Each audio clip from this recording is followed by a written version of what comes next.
성경 읽기에 도움이 되는 묵상을 올립니다. 함께 공유하면서 묵상합시다. 다윗은 고통 가운데 있을 때 하나님께 기도하였습니다. 자신을 수렁에서부터 건져줄 것을 기도했습니다. 깊은 수렁에 빠졌을 때 그곳에서 한탄만 하고 남을 비난하는 것으로는 아무런 문제를 해결할 수 없습니다. 놀랍게도 대부분의 사람들은 아무런 도움이 되지 않는 일을 먼저 합니다. 하지만 다윗은 기도하였습니다. 하나님께는 해결이 있기 때문입니다. 위험한 일을 만났을 때에도 시편 기자는 하나님께 피하였습니다. 하나님만이 유일하고도 참된 피난처가 되기 때문입니다. 그리고 하나님께 피하였을 때 소망 가운데 오히려 찬양할 수 있었습니다. 그러면서 하나님께서 살피시고 도와주실 것을 기도하였습니다. 하나님께 피하는 것은 장소적으로 피하는 것을 의미하지 않습니다. 마음으로 하나님께 피하는 것을 의미합니다. 마음으로 하나님께 피하는 것은 하나님을 신뢰하는 것을 의미합니다.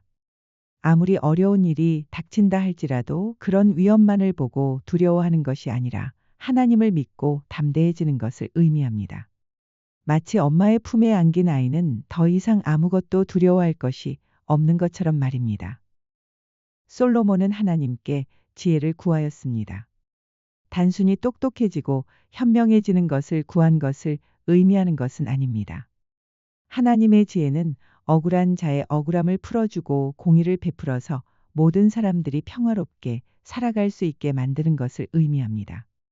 그게 바로 왕이 세워지는 목적입니다.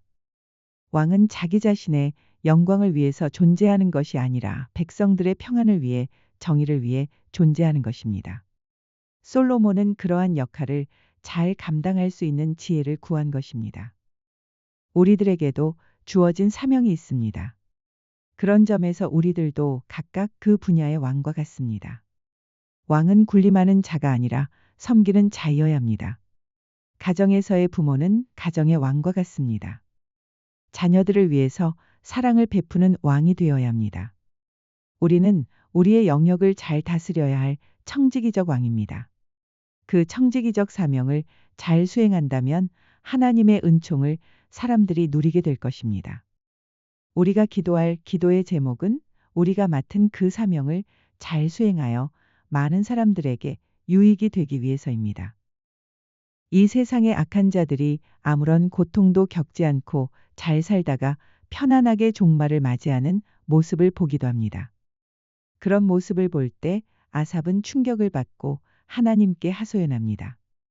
도대체 왜 이렇게 불공평하느냐고 따진 것입니다. 의인들은 고난을 받기도 하는데 악인들은 아무런 고통도 없는 것처럼 보이기 때문입니다.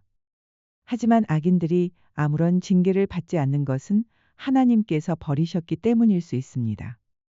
자녀들이 잘못된 길로 갈 때에는 징계를 통해서라도 바른 길로 인도하겠지만 자녀가 아니라면 그냥 내버려 두는 것과 같습니다. 하지만 악인들이 영원히 잘 되는 것은 아닙니다.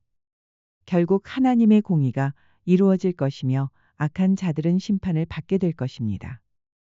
그들이 지금 당장 아무런 징계를 받지 않는 모습을 보고 시험에 들 것이 아닙니다. 영원한 재판장이신 하나님의 공의는 반드시 이루어질 것이기 때문입니다.